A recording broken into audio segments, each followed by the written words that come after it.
शामिल इकाई होती है, जिसके अंतर्गत जैविक समुदाय तथा अजैविक संगठनों के सकल समुच्चय या किसी निश्चित समय की इकाई के अंतर्गत इनके आपसी अंतःक्रियाओं को शामिल किया जाता है।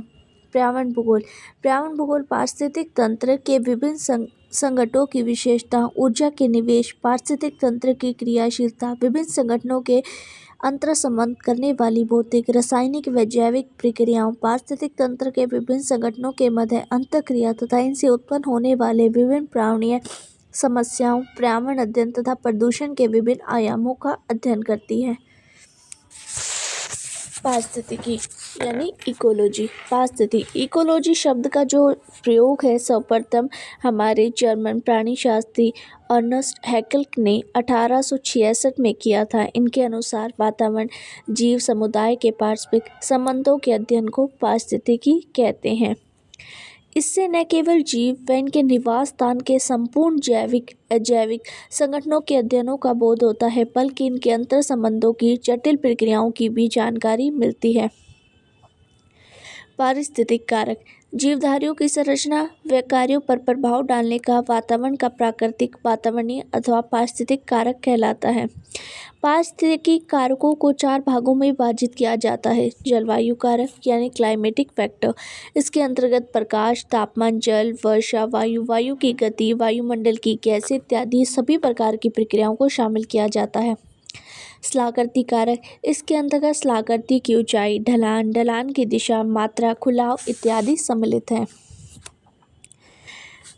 मृदा कारक, इसके अंतर्गत खनिज पदार्थ, कार्बनिक पदार्थ, शैवाल, मृदा जल, मृदा वायु, मृदा जीव, मृदा अभिक्रिया आदि शामिल होते हैं। जैविक कारक, इसके अंतर्गत सूक्ष्म जीव, जीवाणु, कवक, चरने वाले पशु, सहजीविता, परजीविता, अधिपाद्यता, मृतपोजीविता, कीटभक्षी पौधे इत्यादि शामिल होते हैं। मानव पारिस्थितिकी यानी ह्यूमन इकोलॉजी।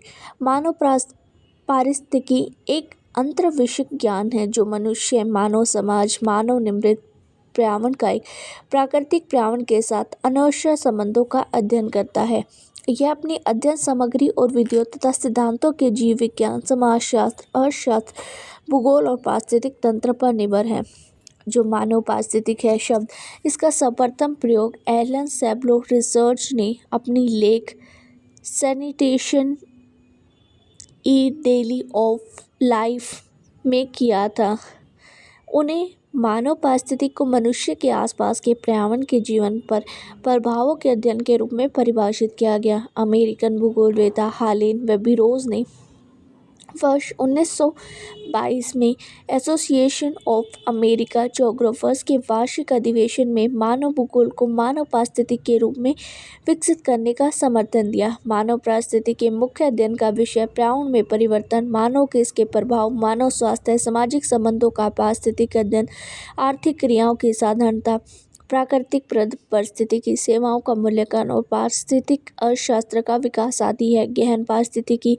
गहन पारिस्थितिकी शब्द का सर्वप्रथम प्रयोग नॉर्वे के ओरस नेस ने वर्ष 1972 में किया था। गहन पारिस्थितिकी प्राकृतिक केंद्रित दर्शन या क्रांतिकारी पर्यावरणीय आंदोलन है। इसके अंतर्गत भूमंडलीय पारिस्थितिक तंत्र में मनुष्य तथा अन्य जीवों को एक समान माना जाता है।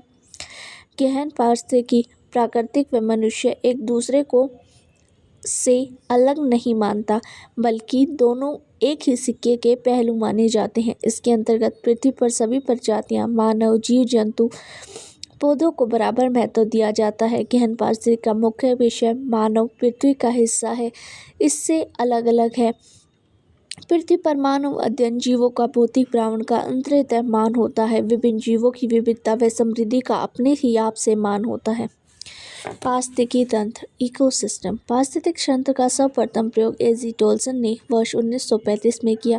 परितंत्र या पारिस्थितिक तंत्र एक प्राकृतिक इकाई है जिसमें एक क्षेत्र विशेष के सभी जीवधारी अर्थात पेड़, पौधे, जीव जंतु शामिल हैं जो अपने अजैव पर्यावरण के साथ अंतरक्रिया करके एक संपूर्ण जैव इकाई मानते हैं। पारितंत्र सामान्यतः अनेक खाद्य जाल बनाते हैं जो पारिस्थितिक तंत्र के अंतर्गत इन जीवों की परस्पर निर्भरता और ऊर्जा प्रवाह को दिखाते हैं। पारिस्थितिक तंत्र के घटक जैविक घटक, अजैविक घटक, उत्पादक, उत्पादक जैविक घटक के अंतर्गत आते हैं। उत्पादक, उपभोक्ता, विघटन, अपघटक। और अजैविक घटक के अंतर्गत आते हैं कार्बनिक, अकार्बनिक और जलवायु। इसे बांटा गया है प्राथमिक उपभोक्ता, द्वितीय उपभोक्ता, तृतीय उपभोक्ता और उच्च मांसाहारी। जैविक घटक में उत्पादक, उपभोक्ता तथा अपघटक आते हैं।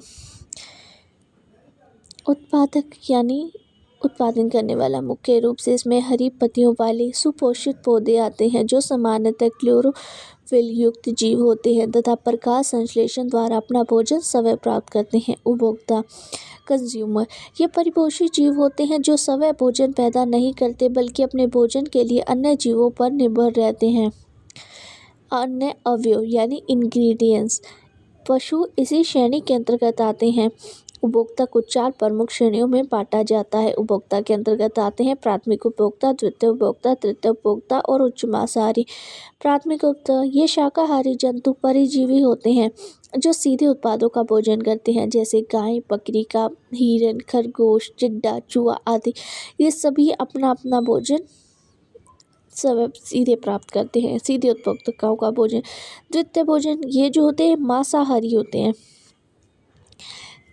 ये प्राय मांसाहारी जंतु होते हैं जो प्राथमिक उपभोक्ता को खाकर, जैसे कि ये जो प्राथमिक जितने भी उपभोक्ता हैं उन्हें खाकर अपना भोजन प्राप्त करते हैं, जैसे चूहे को बिल्ली खाती है फॉर एग्जाम्पल। ये द्वितीय उपभोक्ता के उदाहरण है, जैसे मेंढक, मछली, बिल्ली, लोमड़ी आदि। तृतीय उपभोक्ता ये वे उपभोक्ता होते हैं जो द्वितीय श्रेणी के उपभोक्ताओं को खाकर अपना भोजन प्राप्त करते हैं, जैसे सर्प क्या है, चिड़िया को खाता है आदि। सर्प, चिड़िया आदि। उच्च मांसाहारी ये शैष्य उपभोक्ता होते हैं। ये अन्य श्रेणी के उपभोक्ताओं को खाते हैं परंतु इनको कोई नहीं खाता, जैसे बाज आदि। विघटन, अपघटक या मृतजीवी अन्य परपोषी जीव होते हैं जिसमें मुख्य रूप से बैक्टीरिया या कवक यानी एल्गी। ये पोषण के लिए मृत कार्बनिक पदार्थों पर निर्भर होते हैं। उपभोक्ता के असामान्य अपघटक तथा भोजन निगलते नहीं हैं बल्कि अपने शरीर से मृत या मृतप्राप्त पौधों के, पशुओं के अवशेषों को विभिन्न प्रकार के एंजाइम उत्सर्जित करते हैं। इन मृत अवशेषों के बाहरी श्वसनीय पाचन से सामान्य कार्बनिक पदार्थों का उत्सर्जन होता है जिन्हें अपघटकों द्वारा उपभोक्ता द्वारा खाया जाता है। अगर आपको वीडियो अच्छी लगी हो तो चैनल को सब्सक्राइब ज़रूर करें।